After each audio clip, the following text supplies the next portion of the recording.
Hi and welcome to the Recruitment and Beyond podcast. My name's Ewan Anderson. I'm the Marketing Director here at Eden Scott. This is your essential guide to navigating the ever-changing world of human resources and recruitment. We chat with industry-leading figures to give you the inside track on growing and developing the very best teams.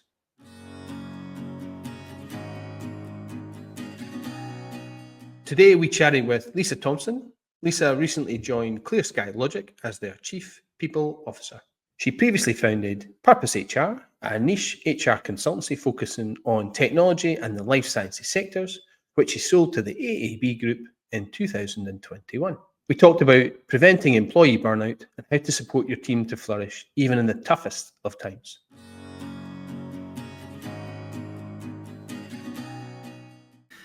Hi, and welcome back to the Recruitment and Beyond podcast. Today we are joined by Lisa Thompson, and we've got the topic of how to avoid burnout. Really looking forward to this, actually. There's lots of discussion around this. Things have obviously changed quite a bit over the last few years, and employee burnout is such an important topic for HR teams and companies right across the country. So, Lisa, welcome along.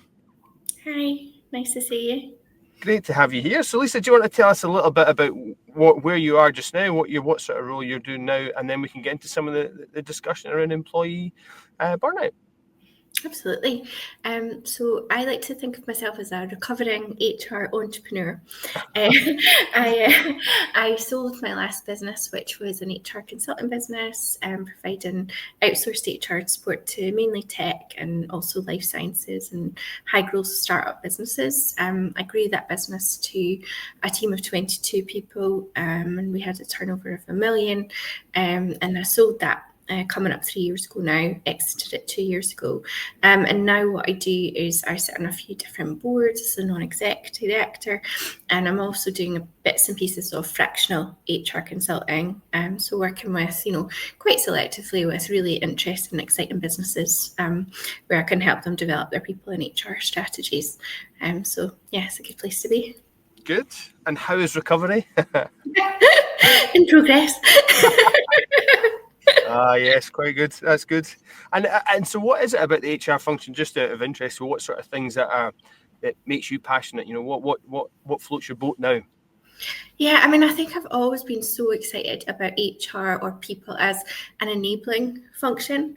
I've always so much enjoyed working with really exciting technical or scientific businesses, people doing really clever, amazing things I couldn't personally do myself. But obviously, to do that at scale and to grow their teams, they need that support around the people function in the HR and to good teamwork, and that's something that I've been able to help with. So being able to kind of enable that and bring in maybe softer skills or complementary skills to help founders in that space, I've always loved it. And I just really get excited about people developing to their full potential and basically how much impact that can make to a business and, the difference between success and failure, really. I think, people are so key as you. Yes. I know, absolutely, and it's something we talk about a lot, and actually we've discussed it ourselves. Is that culture side of things, and interestingly, the softer skills that are coming in and becoming more important as technical skills change, particularly in a tech business. The soft skills are so important now, aren't they? Yeah, and even the word soft, they're not actually that soft, are they? It's not a great term, is it? Yeah, but they're so essential, aren't they? It's like emotional intelligence, EQ, how do we interact with people? How do we get the best out of each other? And developing people to their potential, especially if you're a business that's based on innovation or the knowledge of your people. Yeah. The skills of your people is so essential. Absolutely, and the innovation part of it only comes out when people feel comfortable where they are and where what they're doing. So no, absolutely. So obviously we're going to talk about employee burnout today, and it's something I know you're really passionate about, and it's something that we've seen potentially on the rise over the last week. And I know there's a lot of not fixes, but things that are coming out there that to try and help businesses and to try and help deal with that. But I suppose I wanted to just really understand it, to define what that means and what it means to you, I guess. So what is employee burnout? Yeah, I think when we talk about burnout, as I understand it, it's not a medically recognised term. It's not, a condition that can be diagnosed with, but it's basically becoming much, much more recognised and understood.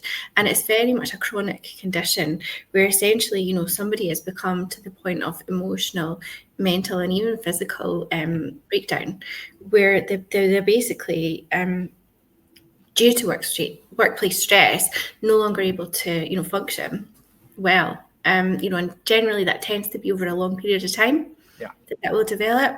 But yeah, it's really much where they're overwhelmed, fatigued, and no longer able to deliver at their potential. And it's a real problem for businesses, but also just for society as a whole in terms of our contribution and for people. Yeah, I mean, I was chatting to someone today, and do you think it's a British thing? Do you think it's a global thing? Is it in that strive for productivity? Is it that we're pushing people too hard, or they're too spread because we're trying to get as much out of people as we possibly can? Is it that, or is it that people are taking on a lot because they want to keep their job? What do you think is driving that burnout? Yeah, that's a really good question. I mean, I think it has been something that's been a lot more prevalent in terms of people talking about it anyway, since COVID. And I guess what I would say is that since then, there's been so much blurring of the boundaries in terms of home and work life, and people almost taking on so much more. And also what we're seeing as well is obviously the progression of technology. There's always been, emails on your phone or Blackberries or going back. I remember BlackBerry. Yeah, I mean, it's moved on, but we're at this point where the lines are so blurred, and so you're never really able to switch off. Particularly, globalization as well. So often people are working with, different time zones. So, the 9 to 5 doesn't necessarily exist anymore. We're always on, we're always kind of available. Technology's in our pocket. So, it's very hard. And, social media as well is actually becoming part of work. So a lot of people are, working through different mediums, not just email anymore. And so it becomes like really prevalent that we actually just feel that we have to be always available and always on. I think that's a really, really big factor of it. And I think, also people are a lot more open now about our mental health. So it might have been before that we just didn't really talk about it and we struggled, but we just sort of, kept that to ourselves and didn't open up, which in itself is not a good thing. It's a really bad thing. But I do think now we're a bit more open and visible about that. So that's a good thing in itself, as long as we can then act on it and support it. But I do think that also, even since COVID, so I said, I think it's been a bigger thing since COVID, we're now going back to the office. It doesn't, so we're now adding on commutes and extra challenges and juggles and childcare challenges and all these other things. And we've not necessarily reduced workloads. Okay. So that's another challenge. And then what we're seeing as well is that businesses, particularly with the current economic climate and things like that, a lot of businesses are trying to do less with more. So the pressure on people is just growing as well. So, I wouldn't really point to one factor. And to go to your question, is it local, is it global? I think it's probably global. My view on it is probably fixed to, the UK environment and what I see here. But I can imagine that I can't see that it's different in other areas either. Did you see it as something that was growing when you were obviously as part of your consultancy? Did you have more and more HR teams coming to you and speaking to you about it? So when we were growing our consultancy, in particular, during COVID was a massive growth period for us. Sure. So my team were actually doing more because we were working with lots and lots of different clients. In a way, because we were all at home and we were able to juggle a lot more things because we weren't on one client, focusing on one client at a time, we were able to juggle a lot more. Actually, we were probably more productive. But if you think of that in terms of stressors, that was a lot because my team were all having like multiple different clients, contacting them at different times. And each of those clients individually, their own teams were struggling with a lot of challenges. And HR is often seen as the solution, the go-to person. So HR teams themselves were getting really burnt out, and it was a big challenge. And so, that was a big thing. We did a lot in COVID to try and put strategies in place, which we can talk about afterwards. The later question. But we were also trying to then help our clients as well as help ourselves. Yeah. And then there's this whole thing, isn't there? Like, what is it? Put on your oxygen mask first. Yeah. Yeah, it's true. And you Yeah. can't really help people if you're not Mm. leading from the front in terms of looking after yourself. And I'm a big believer in that. Yeah, no, absolutely, and I think that that is absolutely critical. Is you've got to make sure that the team, the leadership team, whoever is leading from the front in a lot of this. You know, particularly around diversity inclusion is one of those areas where people need to lead from the front, but so is that looking after, dealing with, supporting your team. You know, that's so important. It comes from a leadership point of view. I mean, you know, you're going to help your team, but as a leader, you need to make sure you're implementing a lot of these strategies. You're almost living that brand, aren't you? You're living that experience, because you know, you've got to make sure that people feel it's accepted to talk about it. I mean, I think you touched on it there, actually. More and more people are talking about it. So whether there's more of it or not, I think it's a case that more and more people are talking about it, and businesses feel more open to talk about this sort of stuff now. It's not seen as if I talk about this, I'm going to be out of a job. I don't think there's that fear anymore, is there? I would hope not. No. Well, yeah. There is that fear. You know, that's a cultural issue. Yeah. In itself. I think we've also seen, I don't want to go into specifics, but I do think, you know, in the press and in the news, we've seen some awful examples of what can happen, you know, when things spiral and people don't talk about it. And then we hear awful stories about people that we thought were fine, you know, and weren't. And do you think it's really difficult? Do you think it's technology has obviously had an impact. And obviously it's that continually on, but I know a lot of businesses are trying to deal with that now. But has technology also provided a lot of tools? And I know, like you say, we'll go on to talk about some strategies, but has it also provided some tools to help people manage, you know, their employee burnout or their burnout, essentially? I think technology tools can only work in that sense if they're led by leaders who role model the behaviour. Okay. Yeah, okay. So, you know, what I don't like is, you know, say that you're a business and you've got employees that are struggling with burnout or, you know, workaholism or other things, and you're like, oh, you know, use our EAP system, you know, we've got a wellness app. Don't worry, we've got a wellness app. That is a stick and plaster. It's not going to fix anything. You know, so I think we need to be real about these things. That's really important. Yeah, I mean, I think it's a real challenge, isn't it? I think we came from a world where there was that drive, that continual drive to, you know, to be the last person in the office. Make sure you're there last. Make sure you're there first. You know, that hustle culture that meant that whether you were a lawyer or an accountant or a business owner or whatever it was, there was a feeling of, right, we need to be the last people to leave and the first people in, to show that we can do it. You know, almost a presenteeism of, you know, a ridiculous level of presenteeism that probably burnt a lot of people out. And I don't feel that we have a lot of that these days, but I think there's still an element of people feeling like they need to perform to progress and grow in their job. Do you think that's the case?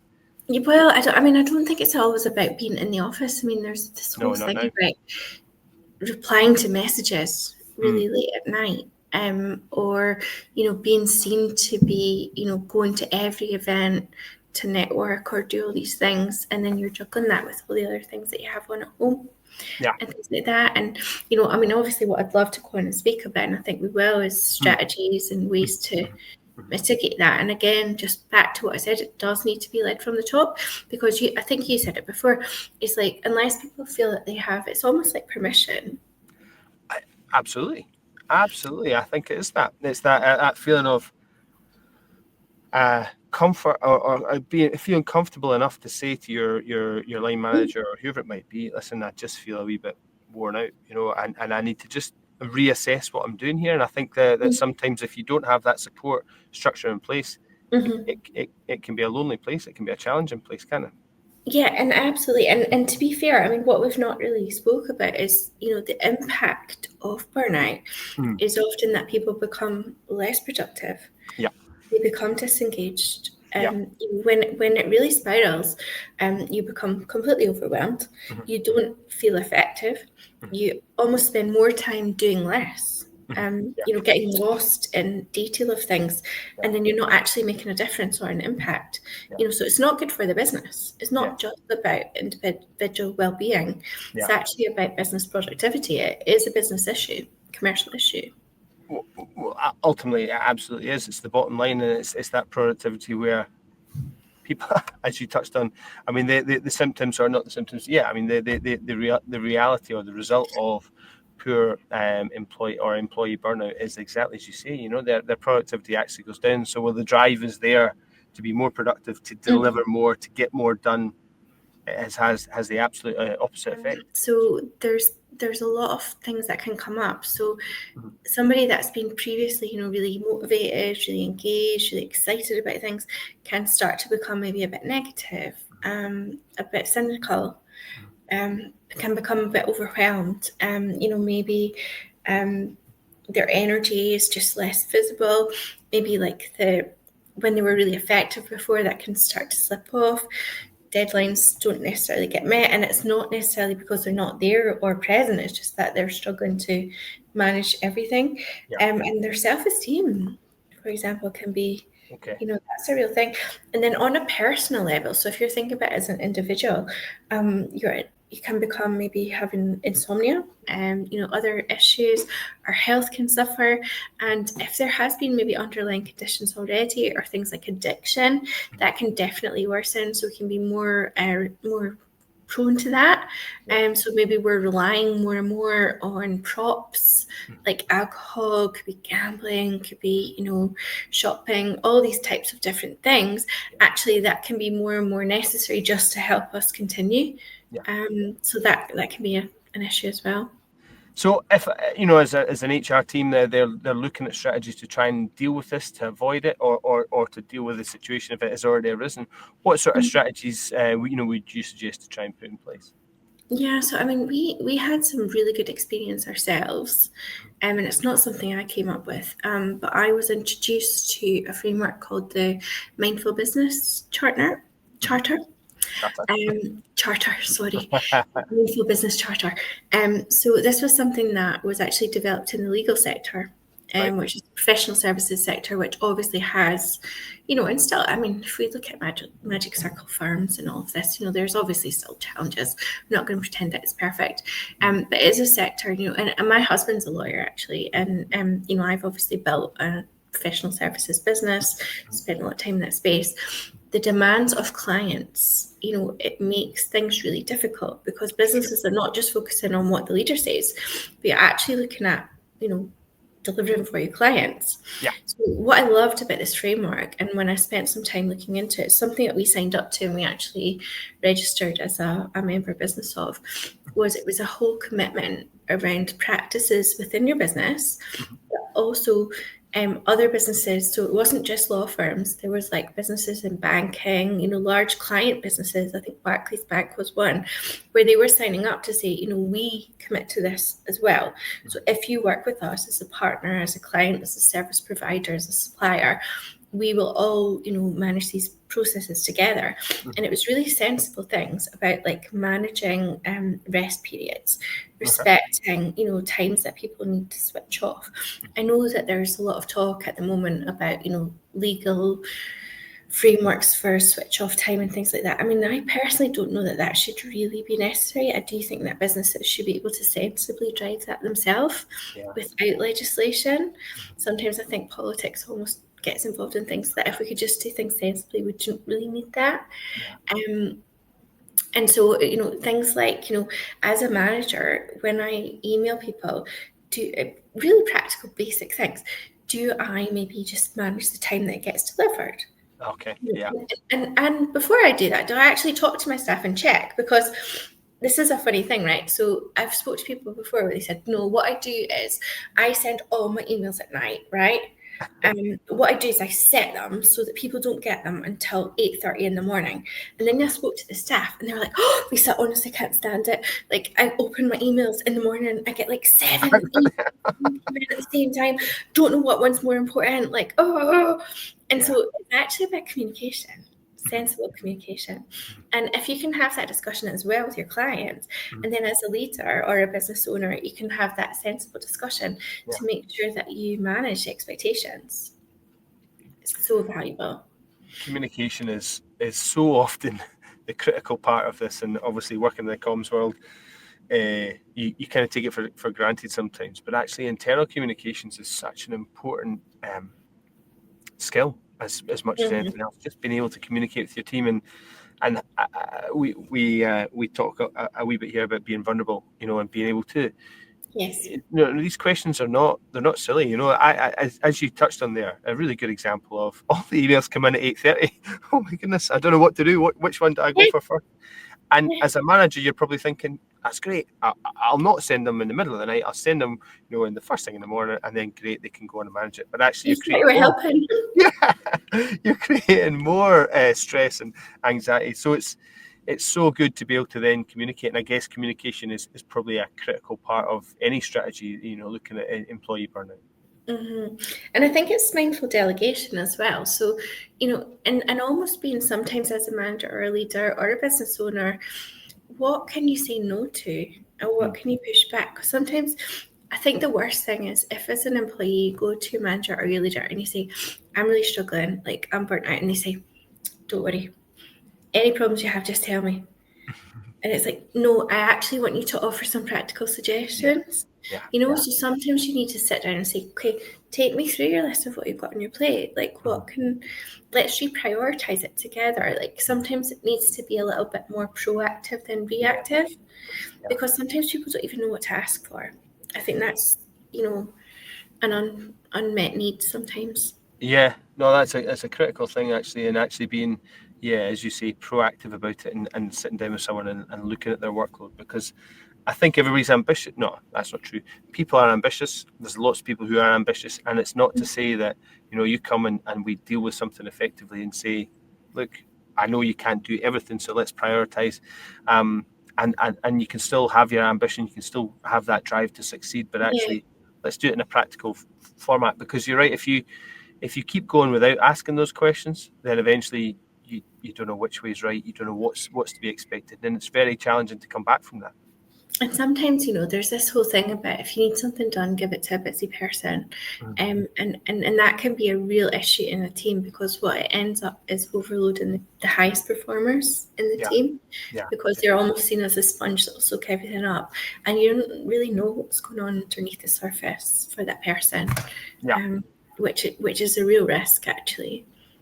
Do some of the strategies, some of the practical things like, managing emails, like, whether it's communication after certain hours, that sort of thing, is some of these things, are they important? Is that what people are implementing in their business, or is it more about more of a broader strategy that you're looking at when you're talking to HR teams?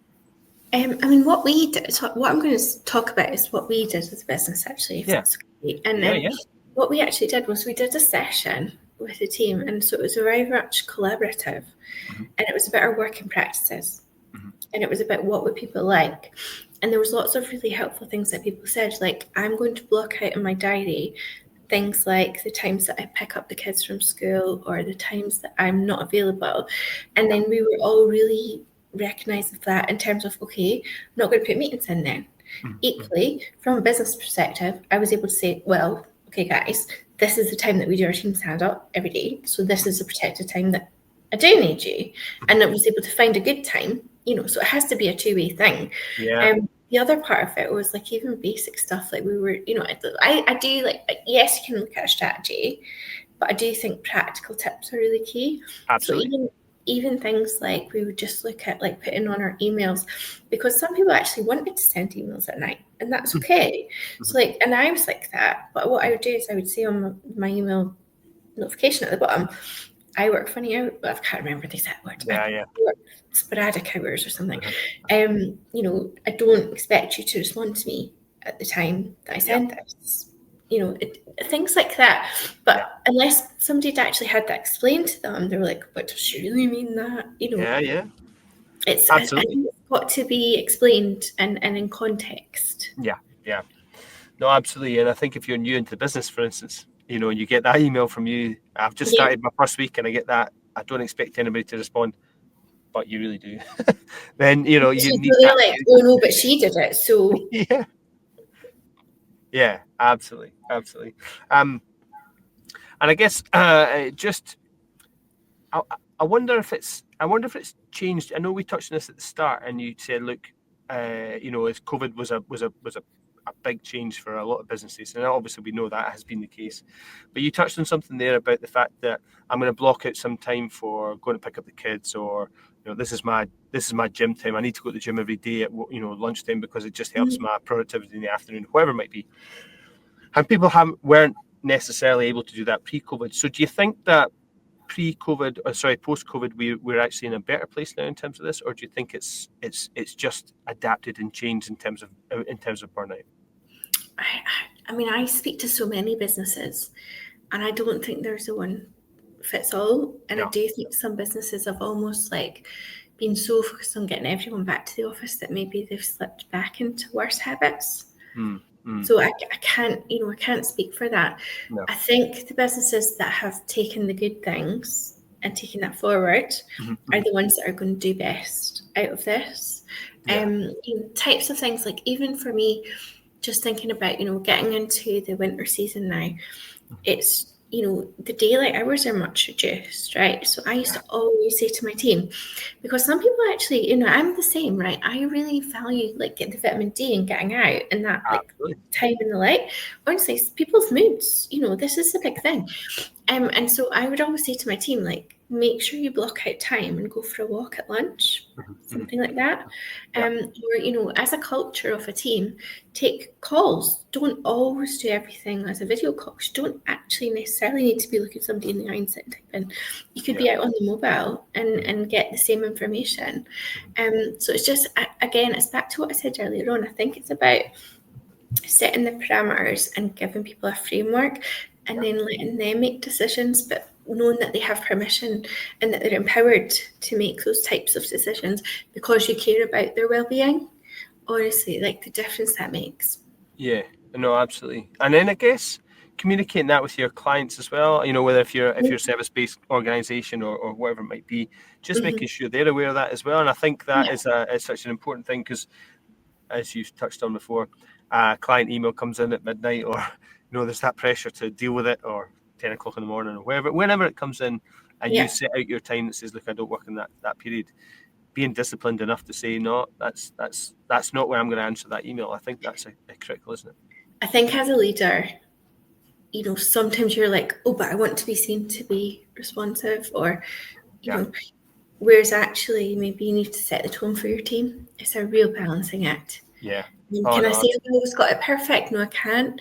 But I do think for leaders, that's something to really think about and be mindful of, because that will make a big difference in terms of trust from your team. Because otherwise you can say things and they probably won't believe you. Yeah. You've got to live that, haven't you? Do you think it's you work with a lot of startups and obviously early stage businesses as well as those that are scaling. So do you think it's a leadership thing? Do you see more leaders in that scenario, or is it something where the team are striving to help the leader out? Do you think it's one or the other, or do you think it's actually, if the leader's like that, you'll tend to find the team follow suit because they're trying to meet the expectations? Such a good question. All the businesses I work with, each are unique. I can't say. Yeah, of course.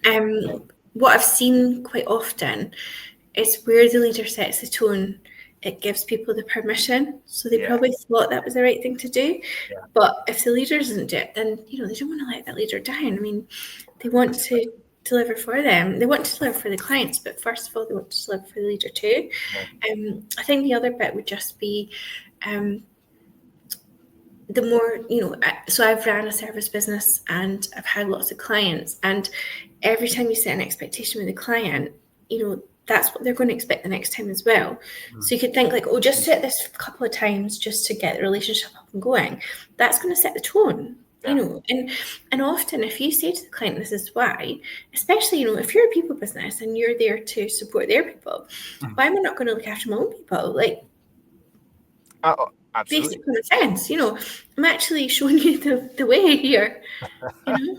It's a really tough balance, because I guess some people in the organisation whose mindset is very work focused, and they want to progress, and and I'm not suggesting for a second that those that are not as work focused don't want to progress, but I think sometimes you have different personalities, and I think it's trying to find that equality across the organisation, isn't it? To be able to say, look, this is the organisation we are.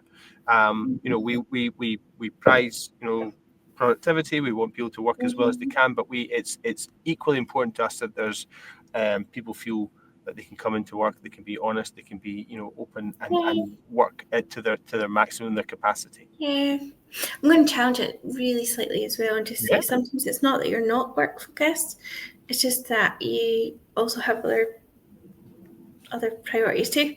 I suppose that's what I mean. Yeah.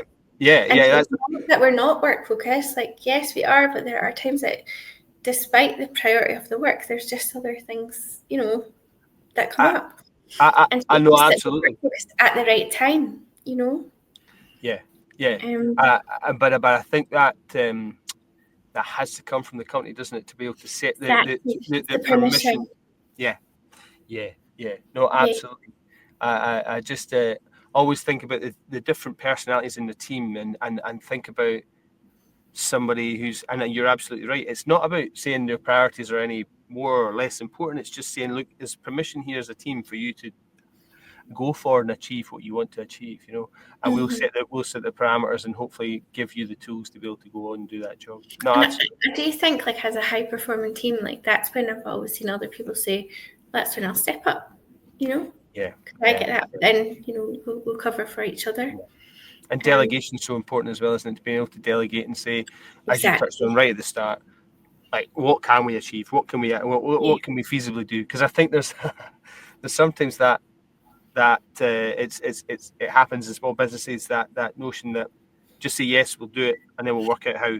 And it's quite a dangerous concept, because it could get you a long way down the line, and you can deliver maybe the first one, maybe the second one, but eventually it starts to really wear on people, because you're not set up to do that.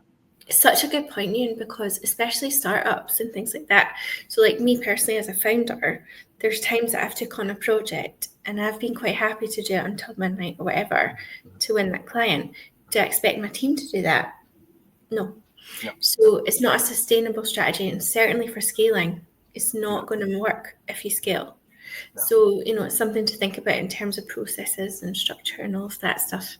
That's a whole other discussion, no doubt. Absolutely. It is absolutely. So just to finish off then, to think about maybe 3 things that either as a CEO or an HR team that are thinking about, we want to make sure that we're kind of guarding against employee burnout. What sort of things should they think about? I would say, firstly, look out for the signs. So, if you've had somebody, for example, who's been super engaged, super high performing, and maybe starts to just switch off or detach or go a bit quiet, just check in with them. Like, look out for it, because that can be an issue. Don't overload, because we said that, give it to a busy person. Okay, fine. Don't overload the top performers, because there's a point that will become a tipping point, and that's really, really challenging and can be quite dangerous. And then thirdly, like, don't be afraid to set the parameters with your clients, with your, business. Actually, be intentional about this, and rather than be reactive to when you've got a problem, let's think about how can we put a strategy around this, and how can we create an environment where people can thrive and deliver.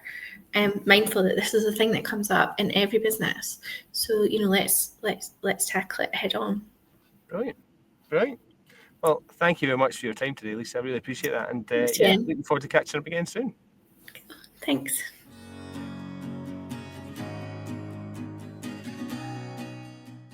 Thanks for listening to the Recruitment and Beyond podcast. Hopefully there was plenty of insight for you to take back to your teams. So don't forget to subscribe and never miss an episode. And if you can, leave us a review. We really appreciate all the feedback and support we get. It makes a massive difference.